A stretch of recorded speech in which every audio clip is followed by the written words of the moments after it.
प्रभू येशू ख्रिस्ताच्या सामर्थी नावाने तुम्हा सर्वांना शालोम। आपण बायबलमधील वेगवेगळ्या प्रार्थनेंवरती अध्ययन करत आहोत। चला स्तोत्र 7 मध्ये जाऊया। हे परमेश्वरा, माझ्या देवा, मी तुझा आश्रय केला आहे। माझ्या पाठीस लागणाऱ्या सर्वांपासून माझे रक्षण कर। मला सोडव, नाहीतर सिंहाप्रमाणे तो मला फाडून टाकील। मला सोडवणारा कोणी नाही, म्हणून तो माझे तुकडे तुकडे करील। दडून बसलेलं संकट। दाविदाच्या चारही दिशेंनी भयंकर संकट दडलेलं होतं। आपणाला माहित आहे की दावीद एक कुशल वीर योद्धा होता। या गोष्टी मागील दिवसांमध्ये आपण पाहिल्या आहेत। तो युद्धामध्ये पराक्रमी योद्धा होता। कोणालाही न घाबरणारा असा एक महान शूरवीर तो होता, पण तो आता घाबरत आहे। देवा, ते माझे सिंहाप्रमाणे तुकडे तुकडे करतील। मला सोडविणारा कोणीही नाही हे जाणून घेऊन ते मला मारून टाकतील। अशा प्रकारे दावीद का विनवणी करत होता? का तो दावीद येथे प्रार्थना करत आहे? दाविदापेक्षा अधिक शक्तिशाली, दाविदापेक्षाही मोठा योद्धा जो दाविदाला मारू शकेल असं कोण होता? का दावीद अशा प्रकारे प्रार्थना करत आहे? नेमकी घटना काय घडलेली आहे हे जाणून घेणं चांगलं राहील। प्रियांनो, शौलाचं शासन हे देवाला पसंत पडलं नाही, कारण शौल हा परमेश्वराच्या इच्छेप्रमाणे जगत नव्हता। शौलाच्या जगण्याची पद्धत ही परमेश्वराला अजिबात आवडली नाही। प्रिय भाऊ आणि बहिणींनो, परमेश्वर आपल्याकडे पाहत आहे।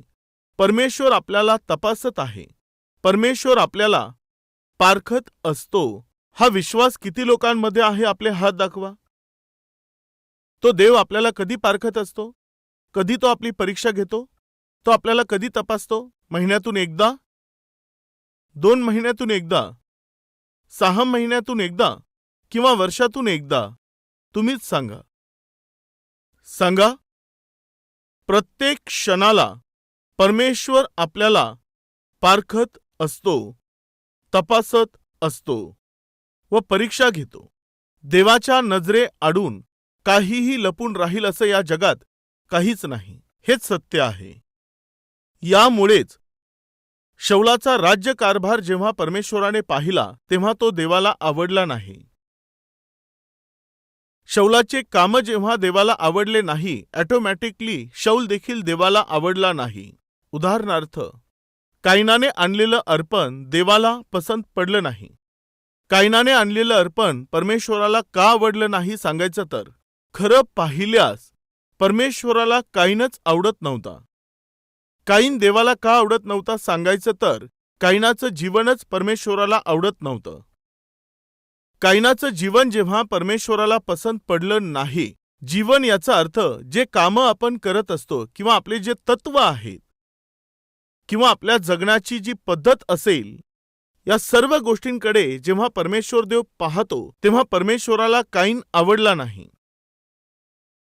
शौलाची राज्य करण्याची पद्धत असेल किंवा शौलाची बोलण्याची पद्धत कदाचित असेल, तसंच शौलाचं आपलं राज्य चालवण्याचा कारभार असेल, किंवा मग आजूबाजूच्या लोकांशी बोलण्याची त्याची पद्धत असेल, किंवा त्याची आत्मिकता असेल, या सर्वांकडे जेव्हा देवाने पाहिलं तेव्हा शौलाचं जीवन परमेश्वराला आवडलं नाही।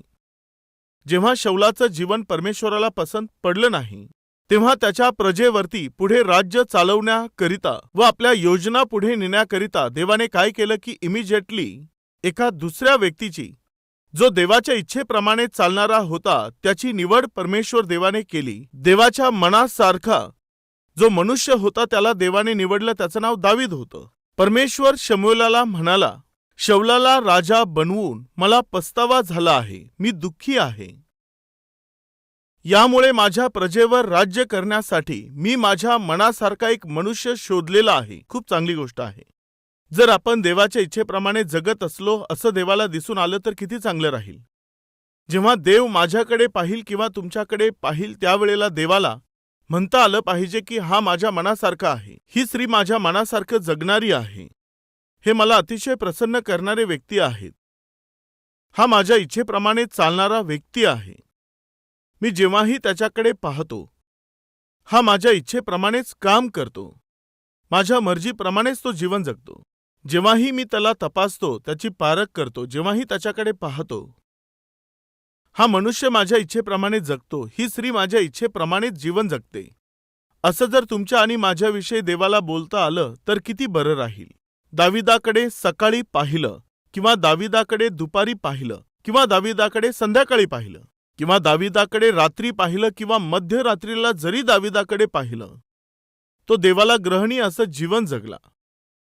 आपल्यातील काही लोक कदाचित दुपारपर्यंत देवाच्या इच्छेप्रमाणे जीवन जगत असतील आणि रविवारच्या दिवशी खूप मोठे धार्मिक बनत असतील, असं जीवन ते जगतात. पण आमच्यात किती लोक प्रत्येक क्षणाला देवाच्या इच्छेप्रमाणे जगत आहेत? प्रियांनो, एका ठिकाणी दाविदाने म्हटलं, हे परमेश्वरा, रात्री तू माझी झडती घेतली आहेस, तरी तुला माझ्यामध्ये कोणताही दोष आढळला नाही. जर देवाने रात्री आपली झडती घेतली, प्रिय तरुण मुलांनो, आज अनेक लोक बिघडत आहेत, बर्बाद होत आहेत. त्याचं प्रमुख कारण कोणतं माहीत आहे? हे निरर्थक असे सेलफोन. रात्र झाली तर बस, आई वडील झोपले तर बस, सेलफोनवरती चिकटून राहणारे किती लोक नाहीत? बस, पत्नी झोपली तर लगेच सेलफोनला धरून राहणारे किती पती नाहीत? मुलं झोपी गेले तर बस, मोबाईलला धरून चिकटून राहणारे किती आई वडील नाही आहेत? जर सर्व झोपी गेले तर बस, लगेच एक डिफरंट व्यक्ती बाहेर पडतो, एक पापी पुरुष, पापी स्त्री बाहेर येते. जेव्हा परमेश्वर रात्रीला तुमच्याकडे पाहतो, जेव्हा देव तुमच्याकडे एकटे असताना पाहतो, जेव्हा देव एकांतात असताना तुमच्याकडे पाहतो, तेव्हा काय करत असताना तुम्ही दिसून येणार, एकदा जरा विचार करा. प्रिय भाऊ आणि बहिणींनो, आज निश्चित आपण स्वतःला पारखण्याची वेळ आहे. जेव्हा देव तुमच्याकडे पाहतो, कदाचित तुम्ही देवाला पसंत पडत नसाल, कदाचित तुमचे कृत्य त्याला आवडत नसतील, जे दृश्य तुम्ही पाहता ते त्याला आवडत नसतील, कदाचित तुमचं बोलणं त्याला आवडत नसेल, कदाचित तुमचं वर्तन त्याला आवडत नसेल, कदाचित तुमची आत्मिकता त्याला आवडत नसेल, कदाचित सेवा करण्याची तुमची पद्धत देवाला आवडत नसेल. एकदा आपण स्वतःला जरा तपासून घेऊया. जेव्हा पसंत पडलं नाही, देवाने काय केलं माहीत आहे? तिकडे कायनाला भटकणारा बनून पळून जावं लागलं आणि इकडे शौलाला परमेश्वर देवाने सोडून दिलं. सावध व्हा प्रिय भाऊ आणि बहिणींनो, जेव्हा परमेश्वर आपल्याला तपासतो, आपली झडती घेतो, जर आपण त्याला पसंत पडलो नाही तर हे आपल्यासाठी चांगलं राहणार नाही. एक दिवस देवाने शमशोनाकडे पाहिलं तेव्हा त्याला अजिबात आवडलं नाही. देवाने ते दृश्य पाहिलं तेव्हा देवाला अजिबात आवडलं नाही. ते दृश्य कोणतं होतं जे देवाने पाहिलं होतं? शमशोन एका परस्त्रीच्या मांडीवरती झोपलेला आहे, हे दृश्य परमेश्वर देवाने पाहिलं. दलीला नावाच्या एक भयंकर व्यभिचारी स्त्रीच्या मांडीवर शमशोन झोपला आहे, हे परमेश्वर देवाने पाहिलं. ते देवाला आवडलं नाही. ते दृश्य देवाला आवडलं नाही. देवाने काय केलं माहीत आहे? त्याला सोडून दिलं. देवाने शमशोनाला सोडून दिलं. प्रिय बहिणींनो, प्रिय तरुण भाऊ आणि बहिणींनो, सावध व्हा. जे परमेश्वर देवाला आवडणार नाही अशा स्थितीमध्ये तुम्ही दिसून येणं हे चांगलं नाही.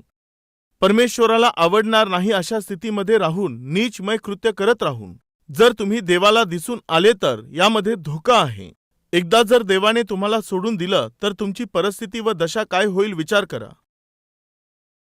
काईन जेव्हा देवाच्या उपस्थितीपासून दूर झाला, काय बनला? तो भटकणारा बनला.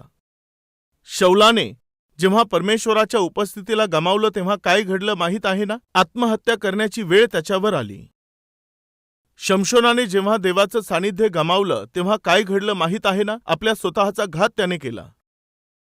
प्रियांनो, परमेश्वराच्या सानिध्याला गमावणं हे कोणासाठीच भलं नाही. देवाचं सानिध्य आपल्याला का गमवावं लागत असतं? जेव्हा आपण परमेश्वराला जे आवडत नाही ते कृत्य करतो तेव्हा. कोणाला ठाऊक आहे, कदाचित आजच परमेश्वर तुम्हाला सोडून जाणार असेल. असू शकतं आजच्या रात्रीच देव तुम्हाला सोडून देणार असेल. अजूनपर्यंत धीर धरून संयम बाळगून आता मला जमणार नाही, तुझं जीवन अजिबात मला ग्रहणीय नाही, मला ते अजिबात आवडत नाही, यामुळे तुला मी सोडून देईल असं बोलून जर त्याने सोडून दिलं तर काय दशा होईल? कधी कधी पत्नी सहन करते, ती सहन करते. पतीचं वागणं, पतीचं बोलणं किंवा पतीचे कृत्य जर सहन झाले नाही तर पत्नी काय म्हणते? जर असेच राहिलं तर मी तुम्हाला सोडून देईल. आणि तसंच पत्नीचं वागणं, कुटुंब चालवण्याची तिची पद्धत किंवा तिचं संसार करणं आवडलं नाही तर पती तिला काय म्हणतो, जर असंच राहिलं तर मी सोडून देईल, मला जमणार नाही, मी तुझ्यासोबत राहू शकत नाही, तुला मी सोडून देईल. साहजिकपणे असं ते बोलतात. जर तुमचं वागणं देवाला आवडलं नाही तर, व त्या देवाने तुम्हाला सोडून दिलं तर तुमची दशा काय होईल? पुन्हा सांगत आहे, शमशोन अतिशय शक्तिशाली होता, पण देवाने सोडून दिल्यावर तो कोणत्याच कामाचा राहिला नाही. इस्रायलावरती सर्वात प्रथम राज्य करणारा पहिला राजा शौल होता, पण देवाने त्याला सोडून दिलं, तेव्हा त्याने स्वतःचा घात केला. प्रियांनो, तुम्हाला ठाऊक आहे, परमेश्वराने देऊ केलेलं सर्वात प्रथम गर्भाचं फळ कोण होतं सांगा? बोला. काईन होता प्रियांनो. देवाने दिलेला तो पहिला उपहार होता प्रियांनो. या भूतलावर जन्मलेला सर्वात प्रथम मुलगा काईन होता. देवाने दिलेला पहिला उपहार, जन्म पावलेला पहिला मुलगा तो काईन. पण जेव्हा देवाला त्याचं वागणं आवडलं नाही, देवाने त्याला सोडून दिलं व तो भटकणारा बनला. यामुळे जर आज आपण परमेश्वर आपल्याला सोडून देईल अशा परिस्थितीमध्ये जर आपण जगू तर काय आपण या भूतलावरती राहू शकू का? काय आपल्याला जगता येईल का? एकदा जरा विचार करा. देवाने जेव्हा शौलाकडे पाहिलं, शौलाचं जीवन किंवा राज्य करण्याची त्याची पद्धत किंवा त्याला जी जबाबदारी दिलेली होती ती पार पाडण्याची पद्धत जेव्हा देवाने पाहिली, तेव्हा देवाला शौल आवडला नाही. शौलाचे कामं किंवा मग शौलाचं राज्य चालवणं किंवा मग शौलाचं वर्तन परमेश्वर देवाला आवडलं नाही. यामुळे परमेश्वराने काय केलं माहीत आहे? शौलाला दिलेला त्याचा अधिकार, शौलाचं राज्य व त्याचं मुकुट त्याच्यापेक्षा योग्यतेचा असणारा जो दावीद होता त्याला देण्याचा निर्णय देवाने घेतला.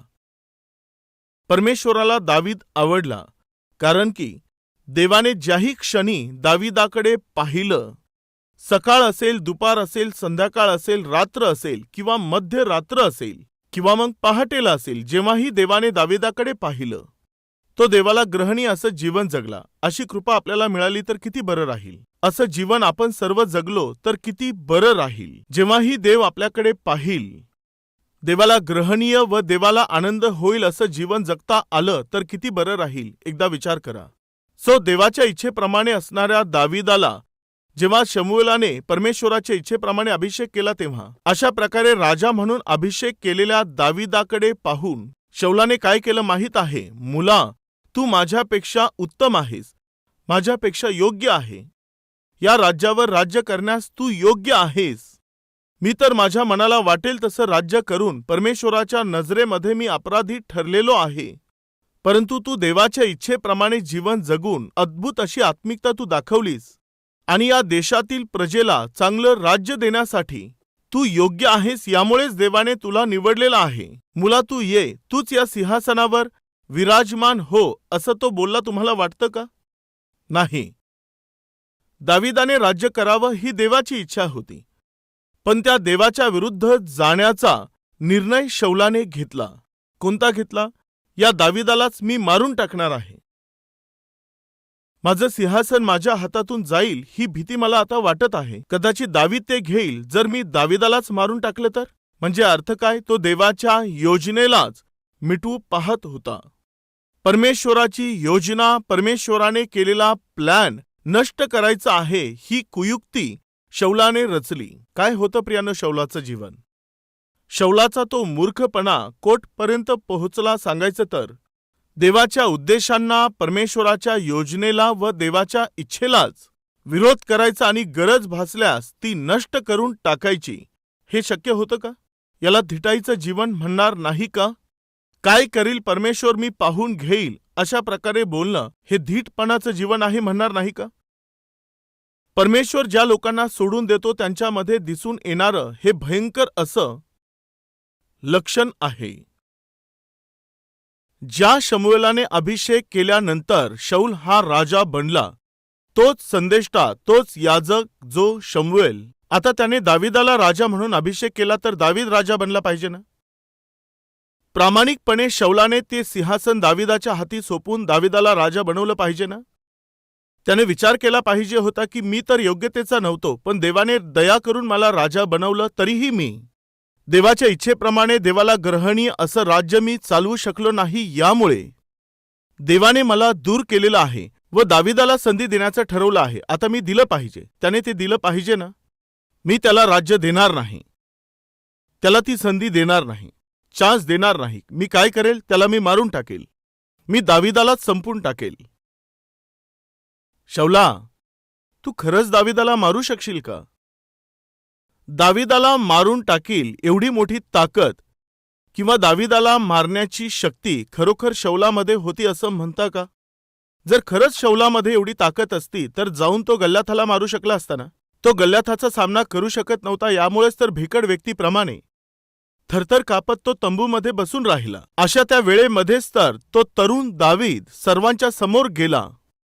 भयभीत होऊन थरथर कापणाऱ्या त्या शौलाला व घाबरून बसलेल्या आपल्या भावांना धीर देऊन त्याने जाऊन गल्ल्याथाचा सामना केला. प्रियांनो, जर त्या दिवशी गल्ल्याथाला मारलं नसतं तर शौल व दाविदाचं कुटुंब तसंच दावीद सर्व पलिष्टी लोकांचे गुलाम बनले असते. अशा प्रकारची ती परिस्थिती तेथे आलेली होती. कशामुळे? जर कोणी गल्ल्याथाला मारलं नाही तर इस्रायलाच्या सर्व लोकांनी पलिष्ट्यांचे गुलाम बनायचं होतं. म्हणजे जर त्या दिवशी दाविदाने त्या गल्ल्याथाला मारून टाकलं नसतं तर शौल व तसं शौलाचं सैन्य व सर्व इस्रायली प्रजा पलिष्ट्यांचे दास बनले असते. शौलाच्या हातात बेड्या टाकून त्याला घेऊन गेले असते.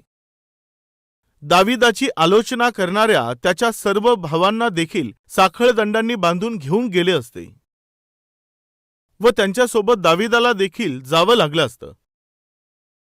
अशा प्रकारे त्या शत्रूंच्या हाताने बंदी बनून गुलाम बनवून घेऊन जाणार असणाऱ्या त्या इस्रायली लोकांना त्या दिवशी दाविदाने परमेश्वराच्या साहाय्याने अद्भुतरित्या युद्ध करून महान असा विजय त्याने मिळवला आणि अद्भुतरित्या गुलामगिरीमध्ये जाणाऱ्या इस्रायल लोकांना त्याने वाचवलं. हे पाहून शौल अतिशय खुश झाला.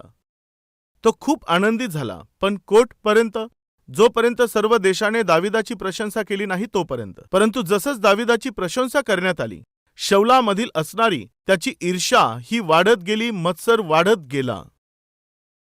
शौलाला हे ठाऊक होतं की परमेश्वराने दाविदाला निवडलेलं आहे. परमेश्वर आता दाविदाला सिंहासनावरती बसवणार आहे. परंतु तरी देखील देवाच्या इच्छेच्या विरोधामध्ये जाऊन शौलाने निर्णय घेतला. कोणता माहीत आहे? जर मी दाविदालाच मारलं तर, म्हणजे जर देवाच्या इच्छेच्या विरुद्ध जर मी काही केलं तर ही कटकटच दूर होऊन जाईल. नंतर पुढे काय होईल ते पाहता येईल. देवाची इच्छा काय असेल? किती दुष्ट आहे ना प्रियांनो, तो किती नीच होता प्रियांनो. मग अशा प्रकारे दाविदाला मारण्याच्या प्रयत्नामध्ये शौलाने आपलं राज्य सोडून, आपली जबाबदारी विसरून जाऊन, तो दावीद मला कोठे सापडेल, तो माझ्या हाती कधी लागेल, तो कोठे लपून बसला असेल, कोठे तो गेला असेल, अशा प्रकारे सर्व लोकांना शौलाने त्याच्या मागावरती पाठवून दिलं. मला दाविदाविषयी इन्फॉर्मेशन पाहिजे आहे. तो दावीद कोठे लपून बसलेला आहे, दावीद कोणासोबत राहत आहे, तो कोठे जेवणासाठी जातो, मला या सर्व गोष्टीची इन्फॉर्मेशन पाहिजे. दाविदाची इन्फॉर्मेशन शौलाला भेटण्याचा उशीर होता. लगेचच शौल सर्व सैन्य आपल्या सोबत घेऊन दाविदाला मारण्यासाठी प्रयत्न करू लागायचा. अशा प्रकारचे कितीतरी प्रयत्न शौलाने 10 ते 13 वर्षाच्या दरम्यान केले. तो जंगलामध्ये भटकत राहिला. जेवण कोठे करायचं त्याला काही माहिती नसायचं, कुठे पोट भरायचं ते कळत नव्हतं. हा कोण आहे माहिती आहे तुम्हाला? ज्याने देशावर राज्य करायचं होतं असा मनुष्य. का अशी वाईट परिस्थिती आली माहीत आहे? एका दुष्ट व्यक्तीमुळे. आज आपल्यामध्ये असे कुणी आहेत का? मी जे शिक्षण घेतलं त्यात मला चांगली नोकरी मिळाली पाहिजे होती. माझ्या पतीने सोडलेल्या संपत्तीद्वारे मी व माझ्या मुलांना अतिशय आनंदाने, सुखाने आणि समाधानामध्ये आमचं जीवन जगलं पाहिजे होतं.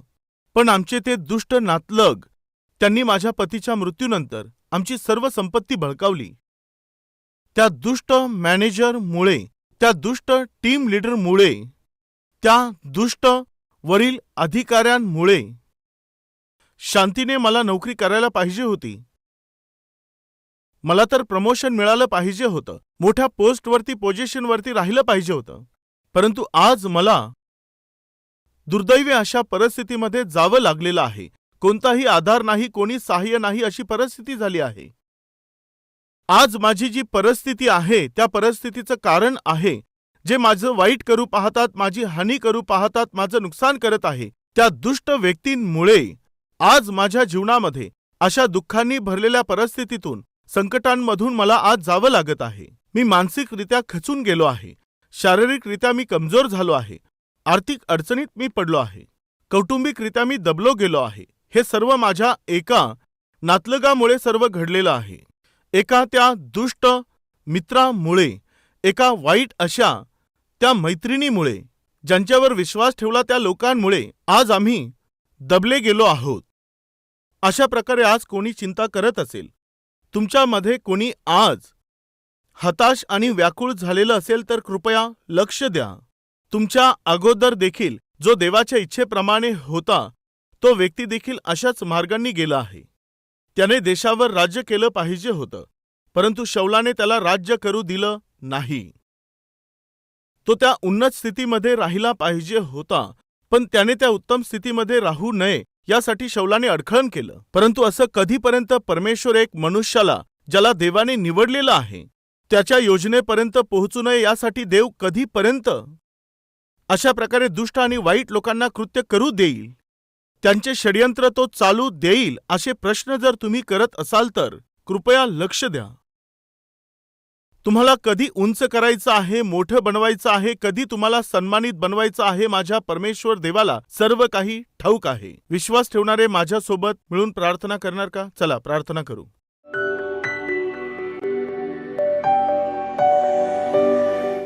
महान व अति पवित्र जिवंत परमेश्वर देव बापा, आमच्या आत्मिक प्रवासामध्ये एकीकडे सैतान घेऊन येत असलेल्या विपत्ती आणि संकट असतात. देवा, जेव्हा आम्हाला त्या भयभीत करून सोडत असतात, दुसरीकडे परमेश्वर देव बापा, तू आम्हाला जागृत करून आमच्या आत्मिक जीवनाला अधिक मजबूत करण्यासाठी, परमेश्वरा आम्हाला आत्मिकतेमध्ये अधिक परिपूर्ण करण्यासाठी, त्याद्वारे आम्ही शिकावं असं घडवून आणणारा तू परमेश्वर आहे. आमच्या जीवनात जे कष्ट व क्लेशांचा सामना आम्ही करत असतो, विपत्ती असेल, संकट असतील, निंदा असेल किंवा अपमान असेल, हे सर्व काही तू आमच्याकरिता जे उत्तम स्थान तयार करून ठेवलेलं आहे ते आम्ही प्राप्त करावं, त्याचा अनुभव आम्ही घ्यावा, यासाठी देवा या सर्व गोष्टी आम्हाला शिकवण्यासाठीच आमच्या जीवनात तू येऊ देतोस, हे अगदी सत्य आहे.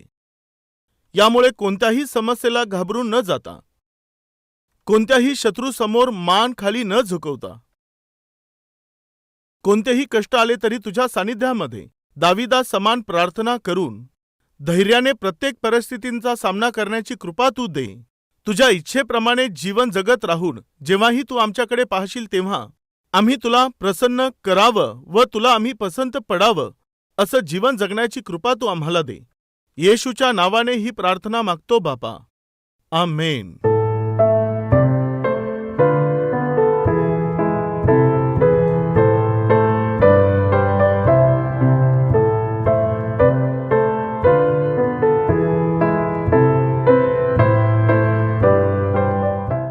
आमचा पत्ता Calvary, post box number 30, Kukatpally, Hyderabad 72.